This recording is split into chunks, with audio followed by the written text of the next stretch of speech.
아침을 시작하는 슬기로운 방법. 오늘 내게 이로운 뉴스. 노영희의 출발 새 아침 슬기로운 인터뷰.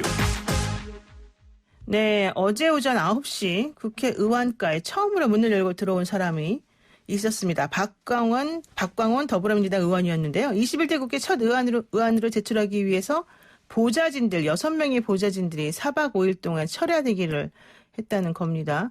국회 첫 제출 법안 어떤 것들이었는지, 어떤 것이었는지 한번 연결해서 여쭤보겠습니다. 의원님 안녕하세요.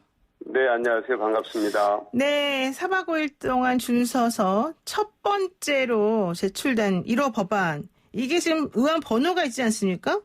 네네. 이 번호가 어떻게 되죠? 2020-0001인가요? 하여튼 첫 번째 강조되는 네. 법인데, 우선 제가 한 가지 말씀을 드리고 싶은 게 4박 5일 동안 줄서기란 표현이 네. 굉장히 고생을 많이 했다는 것이기도 하고 여러 가지 의미가 있겠습니다만 그냥 24시간씩 줄을 선 건 아니었고요. 네. 맨 먼저 4박 5일 전에 가서 맨 먼저 찜을 해뒀다는 그런 의미가 강한데요.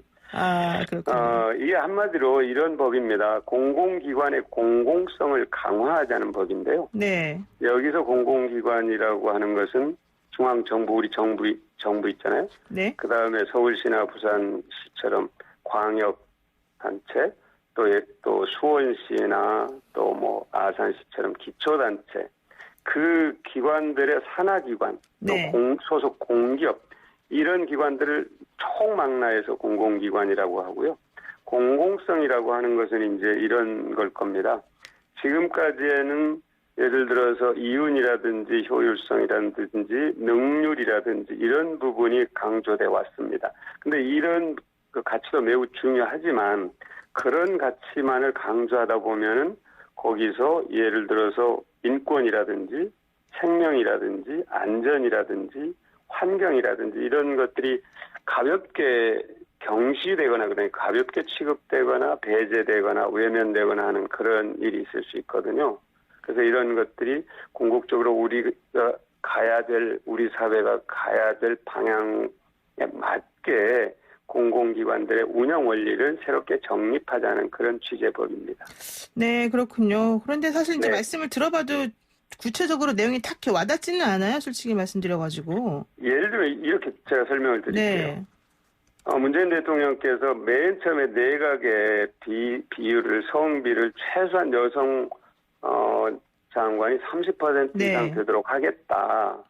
굉장히 중요한 가치거든요. 남녀 평등이라는 것이요. 네. 남녀가 똑같이 국가나 사회에 기여할 수 있는 기회를 보장하자 하는 건데요. 그런 가치뿐만 아니라 우리가 알고 있는 세월호 참사, 또 이천 화재, 9.26 사고 이런 것들은 이윤과 효율을 강조하다 보니까 인간의 생명을 경시하는 그런 의식들이 개입돼 있었던 겁니다. 안전관리 제대로 하지 못한 거죠. 이런 것들을 공공기관부터 철저히 해나가자는 이런 거죠. 그러니까 지금 네. 제가 좀 정리를 여기저기서 얘기 들은 걸 가지고 해보면 우선 네. 공공부문의 사회적 가치가 뭔지 좀 정의를 세우고 그리고 이것을 실현하기 위한 기본 계획을 수립하고 이 네. 기본 계획에 맞춰서 제대로 정말 실현이 되고 있는지를 사회적 가치위원회라고 하는 신설 기관에 한번 네네. 평가를 맡겨보겠다 뭐 이런 거 아닙니까? 맞습니다. 네. 근데 이제 이렇게 되는 건 사실 예전에 문재인 대통령 때부터 계속 발의되었던 내용인데 네. 이제 문제는 그때 당시에도 이게 통과가 못 됐고 19대 때 그리고 20대 때는 이제 김경수 의원하고 같이 했던 건데 이것도 역시 제대로 안 됐단 말이에요. 네네. 그랬는데 여기에 대해서 이번에 그 미래통합당에서 나오는 비판 중에 하나가 이거더라고요.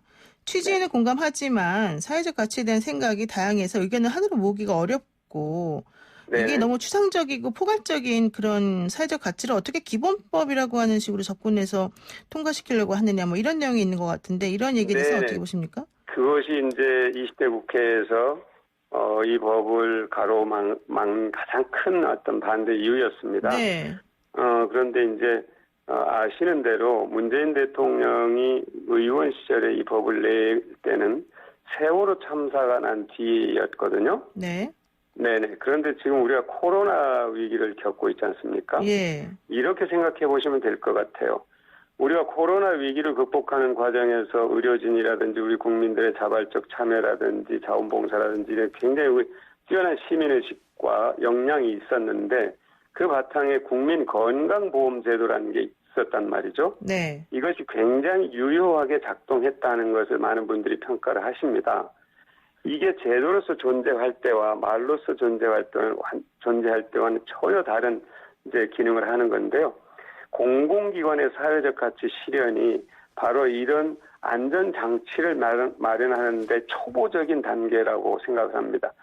우리가 건강보험의 효용성을 인식했듯이 코로나 위기를 극복해 가는 과정에서 국민들께서 연대와 협력이라는 매우 중요한 가치를 지금 확인하고 있어요. 그리고 무엇보다도 내 자신의 생명과 건강과 안전을 지키기 위해서는 상대의 생명과 건강과 안전도 같이 지켜줘야 내 걸 지킬 수 있다는 걸 확인하게 됐단 말입니다. 네. 그래서 저는 이번 21대 국회에서는 이 사회적 가치법, 공공기관의 사회적 가치를 실현하기 위한 법의 통과가 훨씬 더 용이해질 수 있는 토대와 환경이 마련됐다. 그리고 국민적 의식이 마련됐다 이렇게 생각을 합니다.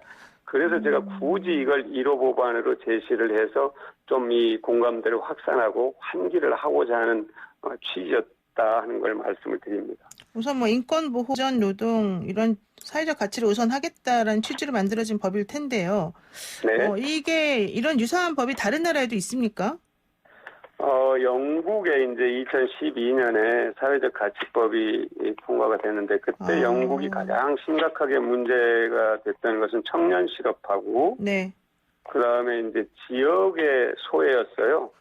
그래서 지역 경제 활성화와 청년 이 실업 문제를 해소하는 한 방편으로 사회적 가치법을 제정했는데 그때 이 법은 보수당의 의원이 주창을 해서 통과를 시켰습니다. 그러니까 이 문제가 무슨 진보 보수 이념의 문제가 아니라 국민의 삶을 어떻게 더 안전하게 지켜낼 것인가, 우리 사회의 건강성을 어떻게 더 모두가 더 안전하게 살 수 있도록 지켜낼 것인가 하는 관점에서 본다면 저는 그렇게 이것이 이 정파 간의 또는 정치 세력 간의 대립이나 논란의 대상이 될 법은 아니다 이렇게 말씀드리겠습니다. 지금 의원님께서 이 법안을 발의한 배경으로 경쟁 제일주의 방식은 지속 가능하지 않고 좋지 않다. 뭐 이제 이런 얘기를 하시기도 했는데 네. 약간 아이러니하게도 이제 의원님의 법안을 1호 법안으로 제출하기 위해서 보좌진들이 조금 며칠 고생했다라는 얘기가 계속 나오니까 네.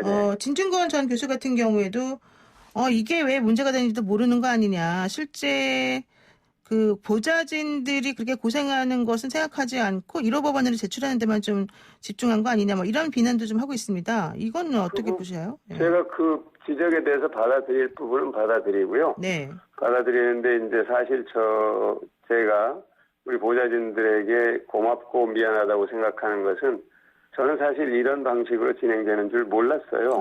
인터넷 이제 접수도 가능하지 않나 생각했는데 네. 우리 보좌진들도 인터넷 접수를 이제 제가 이 1호 법안 추진하겠습니다 해서 좀 그거 좋다 하고 생각을 했는데 네. 이런 방법을 통해서 이루어지는 것은 세세하게 몰랐는데 무슨 얘기냐면 인터넷 접수를 하려고 했더니 그 법안을 발의할 때 최소 국회의원 10명 이상의 동의가 필요하거든요. 네. 근데 10명이 동시에 인터넷에 접속을 해서 국회의원과에 접속을 해서 다 동의하는 그런 사인을 해야 된다. 그래서 그건 사실상 불가능하다. 그래서 제일 먼저 위치를 선점한 거죠. 의원과 앞에. 저는 뭐 진 교수님이 선의를 갖고 저한테 지적한 부분에 대해서는 저는 수용을 하겠습니다. 네, 그렇군요. 또 그런 좀 말 못할 사정이 있었군요. 우리들이 알지 못했던. 자, 그런데요. 이제 1호 법안이 되기 위해서 이렇게 고생을 많이 해서 결국 1호 법안으로 제출이 됐습니다만은 그동안 수많은 1호 법안들이 제대로 처리된 거나 뭐 통과된 적이 없다 이런 얘기들이 있더라고요. 그러니까 뉴스를 보니까 그렇던데요. 전 아마 두 가지 이유일 겁니다. 중요성은 있었는데 그 중요성만큼 사회적 합의에 이르기 위한 공론화 과정을 마련하지 못한 부분이 있었을 것이다. 첫 번째는요. 네. 두 번째는 여야 간의 정책적 노선 차이 때문에 진전을 보지 못한 경우도 있었을 것이다. 이렇게 보는데요. 이 사회적 가치법은 뭐 그동안의 1호 법안은 아니었지만 많이 시도를 했는데 두 가지 다 모든 경우에 다 해당됩니다. 그런 사회적 합의에 이르기 위한 공론화 과정이 좀 부족했다는 반성이 있고요. 또는 이 정책적 노선 차이로 이 법안을 이해를 하는 바람에 사실 법안심사 소위에서 그렇게 진지하게 깊이 있게 심사되지 못한 측면이 있어서 제가 1호 법안으로 이걸 내므로써 사회적 합의에 이르기 위한 어떤 공론화 과정에 제가 불을 붙인 그런 셈이 됐는데요.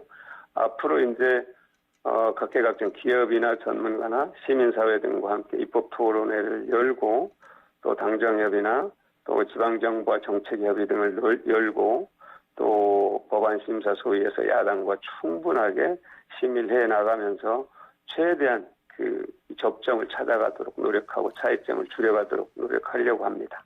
그런데 뭐 이 법안을 굳이 그렇게 꼭 1호 법안으로 해야 되는 이유가 있습니까? 뭐 두 번째, 세 번째 법안으로 제출되면 안 되는 거였어요? 그러니까 제가 조금 전에 말씀드린 것처럼 1호 법안이 됨으로써 이 법안의 내용에 대해서 이제 사람들이 더 알 수 국민들께 있다. 우리 네네 훨씬 많은 이제 미디어들의 관심의 대상이 됐는데요. 저는 우리 보좌진들이 이 계산을 했다는 점에서 굉장히 고맙게 생각해요. 아, 그렇군요. 2호 법안으로 제가 제출해서 설명을 하고 또 토론회를 하더라도 어느 정도 효과를 기대할 수 있었겠지만 오히려 이 1호 법안으로서 국민들께 굉장히 관심의 대상이 되는 네. 그런 과정이 됐다는 점에서 의미가 있다고 봅니다. 그렇군요. 알겠습니다. 자, 그리고 국회 정치 현안 한번 여쭤보겠습니다. 지금 법사위원장과 예결위원장 자리 때문에 여야가 지금 계속해서 부딪히고 있는 모양새인데요. 네. 6월 5일까지 21대 국회가 개원할 수 있습니까? 이제 개원이라고 얘기를 하면은 연구성, 예. 원만하게 이제 다 상임위원장 배분 문제까지 매듭이 지어지고 또 국회의장 인사 또 대통령의 축하 인사 뭐 이런 게 다 같이 갖춰지면은 가장 바람직할 텐데요. 네. 저희가 이 부분에 대해서 속속들이 다 얘기하기는 어려울 겁니다. 김태년 원내대표는 어쨌든 협상을 해야 되는 당사자이기 때문에 김태년 원내대표의 속마음을 제가 다 들여다볼 수는 없는데 이 김태년 원내대표의 말을 갖고 판단을 해보면 이렇게 얘기를 했습니다. 6월 5일 의장단 선출은 반드시 한다. 네. 그리고 6월 8일까지 해야 되는 상임위원장 배분 문제는 협상을 하겠다. 아, 네. 그게 기자들이 물어봤어요. 18개 상임위원장을 여당에서 다 이렇게 가져가는 경우도 상정할 수 있느냐 그러니까 모든 가능성은 열려있다. 이렇게 얘기를 했더라고요. 네. 그러니까 지금 단계에서 어떤 위원회를 누가 가져가느냐는 걸 구체적으로 얘기하는 것은 어렵고 더구나 제가 법사위원장과 예결위원장 문제를 어떻게 할 것인가 하는 건 어렵지만 저는 이 문제가 이제는 여야 간의 협상의 대상이 돼야 되는가 국민들이 이 부분을 동의하겠는가 네. 하는 그런 문제의식을 갖고 있습니다. 왜 그러냐면 이 우리 당이 얻은 177석은요. 국회의석 과반 의석이 151석입니다. 의석 전체가 300석이니까. 네. 18개 상임위원회에서 모두 다 과반 의석을 할 수 있는 의석을 갖고도 넘어요. 근데 국회 운영의 원칙은 다수결이거든요. 사실은. 네. 그런데 1987년 여소야대 상황이 나오면서 여당이 도저히 국회에서 자기 당 한 당의 힘으로는 국회 운영이 불가능하기 때문에 그때부터 상임위원장을 야당에게도 배분하는 관행이 생긴 거죠. 근데 그 뒤로도 마찬가지입니다. 그 뒤로도 우리 헌정사에서 어느 정당도 168석 이상 안정 과반 의석을 확보한 적은 없습니다. 152석이나 153석 그냥 통상적 과반 의석 본회의에서 안건을 처리할 수 있는 그런 의석은 확보했지만 모든 상임위원회에서 다 다수결로 처리할 수 있는 의석은 확보하지 못했어요. 네. 그렇기 때문에 상임위원장을 각 정당이 이렇게 배분하는 그런 방식, 현실적 선택을 한 것이죠. 그런데 이게 마치 원칙인 것처럼 이해를 하는 것은 제가 보기에는 과거 문법이다 이렇게 말씀을 드릴 수밖에 없습니다. 네, 알겠습니다. 네. 과거 문법이다. 되게 중요한 함의가 들어있는 것 같은데요. 오늘 말씀 여기까지 듣겠습니다. 고맙습니다. 네, 고맙습니다. 네, 지금까지 박광온 더불어민주당 의원이었습니다.